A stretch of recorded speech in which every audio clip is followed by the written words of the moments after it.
Bonjour à tous, donc aujourd'hui, vidéo donc sur le conditionnement positif et le renforcement positif, ainsi que le conditionnement, si je puis dire, négatif qui amène du bien et le comportement, le renforcement et le renforcement négatif qui amène du bien. Il s'avère que j'ai fini donc un ouvrage sur différents ouvrages sur les addicts, en tout cas sur les addictions, que ce soit par le cannabis, que ce soit par le tabac et zut, le troisième, je ne me rappelle plus, mais qu'importe.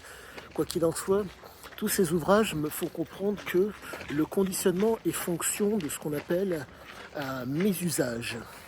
Quand vous êtes, le propre des addicts, c'est donc d'utiliser, abuser et être dépendant.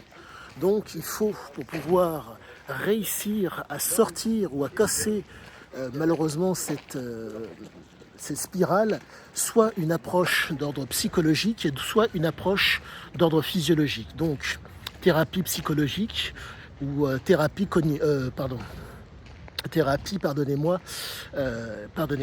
physiologique, patch et un nombre de choses qui vous permettent d'éviter d'accentuer les doses, voire même qui permettent au fur et à mesure pour certaines pathologies de diminuer les doses. Mais la problématique, et encore pathologie c'est un bien grand mot, pardonnez-moi, certains, si je puis dire, usages abusifs de pouvoir être diminués. La problématique est que, et encore, c'est que entre l'abus et la dépendance, il y a, si je puis dire, un monde. Mais pour ça, il faut pouvoir comprendre le détail qui fait l'angle, le fameux conditionnement. Le conditionnement qu'avait Csikszentmihalyi sur son organisme était un conditionnement qui a amené une dépendance, qui fait qu'à un moment donné, si la substance n'était pas là, et si je puis dire, le comportement n'était pas là, il ne pouvait pas. Il faut comprendre qu'il s'est intoxiqué sur trois registres. Au niveau physiologique, au niveau, pardonnez-moi, psychologique, et il en découle qu'au niveau comportemental, ça suivait. Donc ce qui fait que vous vous retrouvez avec un homme, si je puis dire, qui s'est renforcé et s'est conditionné par le mal. D'abord, c'était plaisant. D'abord, c'était, si je puis dire, le triptyque dont je vous avais parlé dernièrement, le fameux doute, l'ignorance, le doute, et à la suite de ça, la croyance, qui font que dans le cas de Csikszentmihalyi, quand vous avez un père qui vous dit « on ne devient un homme que lorsqu'on a enculé un curé, un flic », ce qui veut dire que si vous voulez, le doute, l'ignorance et la croyance, c'est pour les autres. Vous, il n'y a que, entre guillemets, ce qui vous, si je puis dire, fait jouir qui vous intéresse. Et donc, dans son cas, il y a eu un conditionnement, un renforcement, je dirais au prime abord négatif, de par le père, côté psychologique, qui fait que quand il était en âge de pouvoir courir plus vite que son père, plus personne ne lui a donné d'ordre. Résultat, le conditionnement qu'a voulu faire son père, qu'est-ce qui s'est passé? Il a fonctionné. Mais la raison pour laquelle pour moi il a fonctionné, c'est que comme nous sommes face à un homme qui est entre guillemets, de par le père qui a des origines albanaises et plus exactement de la tribu des Labs, nous nous retrouvons donc avec un homme qui, pardonnez-moi, en termes d'adrénaline et en termes de dopamine, c'était particulier.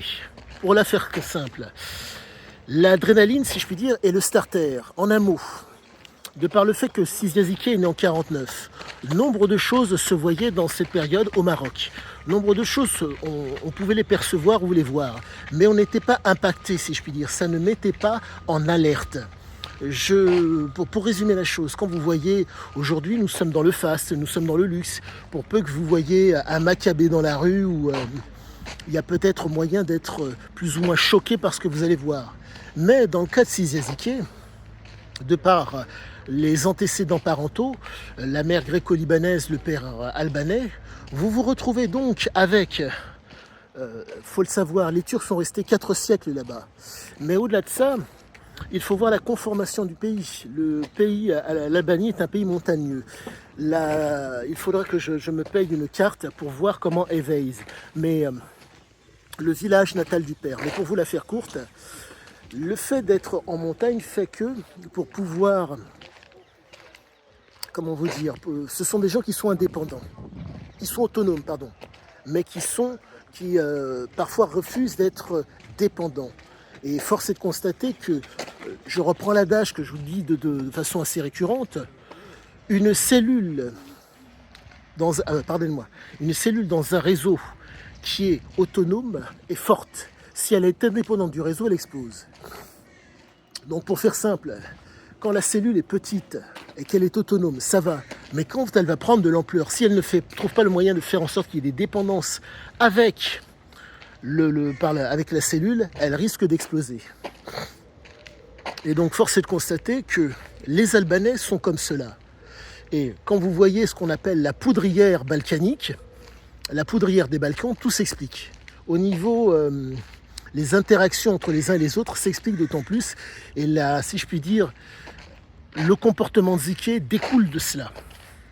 Donc vous vous retrouvez donc avec un conditionnement et un renforcement. J'irais jusqu'à dire un déterminisme. Il a, à la différence, comment dire, comme le père était militaire, donc il essaye d'avancer à l'épreuve des faits. Force est de constater que pour moi, ça a déteint sur le fils.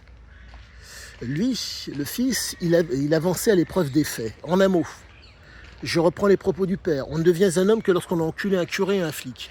Donc, ça veut dire que s'il y a moyen qu'il soit décisionnaire et non prédateur et non soumis, il fonce dedans. D'où le fait qu'il a été un exploiteur tout au long de sa vie. Donc si vous voulez, je suis extrêmement heureux de ce que je vois. Je suis extrêmement heureux de ce qu'il en est parce que je ne m'induis pas en erreur. Il ne m'induit pas en erreur, quoique je ne m'induis pas en erreur. Comme je tire sur le fil extrêmement doucement, je vois les détails. Et quoi qu'il en soit, j'en reviens à ce que je vous disais par rapport au renforcement et par rapport au conditionnement. Conditionnement positif qui donne du plaisir au demeurant et renforcement positif qui donne du plaisir. Mais, il faut comprendre cette chose. Le mode de vie à la marge fait qu'il est autonome et plus ou moins dépendant de ce qui l'environne. Ce qui fait qu'à un moment donné, quand il sort, entre guillemets, si je puis dire, quand il prend trop d'ampleur, ça explose. Donc, il y a eu... pour moi, à un moment donné, c'est devenu pathologique. Utiliser, abuser, être dépendant.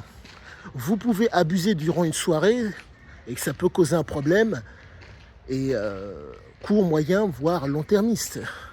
Mais c'est ponctuel et peut-être que certaines personnes sont en mesure de s'arrêter. Dans le cas de Sizia Ziké, l'abus et la dépendance se sont inscrites depuis quasiment son plus jeune âge. Comme, pour reprendre ses propos, dès que j'étais en âge de courir plus vite que mon père, plus personne ne m'a donné d'ordre, il a fallu qu'il soit autonome. Donc si vous voulez, l'autonomie des Albanais et l'autonomie, si je puis dire, de Sizia Ziké s'explique et se perçoivent d'autant plus. Donc pour moi, j'ai l'intime conviction qu'il y a eu un conditionnement et un renforcement, si je puis dire, positif et négatif. Le renforcement et le conditionnement positif ont été le fait donc d'une jouissance. Comment vous dire ? La jouissance est ce qui, conditionne Ziké. Mais la problématique, c'est qu'elle est conditionnée par quelque chose, parfois qui au demeurant, c'est pas positif, mais c'est un conditionnement négatif, si vous voulez. Un conditionnement négatif qui amène du plaisir. Pour résumer la chose, l'adrénaline, la noradrénaline, le pic de noradrénaline va activer les neurones dopaminergiques. Mais comme il est sous cam, ça va toujours bien, puisqu'elle est sous cam. Donc vous vous retrouvez avec un type qui, à un moment donné, s'est intoxiqué. Donc c'est un conditionnement et un renforcement négatif à un moment de sa vie qui s'est présenté. Et je dirais que pour moi, compte tenu de ce qu'il dit dans Oro, ne plus avoir à manger, c'est pas un problème, plus rien à fumer, c'est pas possible. C'est pour moi à ce moment-là, pas forcément à ce moment-là, mais c'est, une preuve écrite de son intoxication, de son conditionnement et voire de son renforcement négatif. mais qui amène du plaisir pour lui. Mais il faut comprendre qu'il était malencontreusement dans la jouissance. En un mot, fumer la clope, fumer le cannabis et toutes les choses à côté qui sont susceptibles de stimuler, de l'intoxiquer pour l'amener au plaisir. Il les prenait. Conditionnement et renforcement négatif pour le plaisir. Et j'ai l'intime conviction que c'était, comment dire, il n'a pas menti. Quand on regarde, de par comment ça s'appelle, pardonnez-moi, de par ma visite au forum des réductions des risques, j'ai pu constater que ce que j'étudie est corroboré par des professionnels.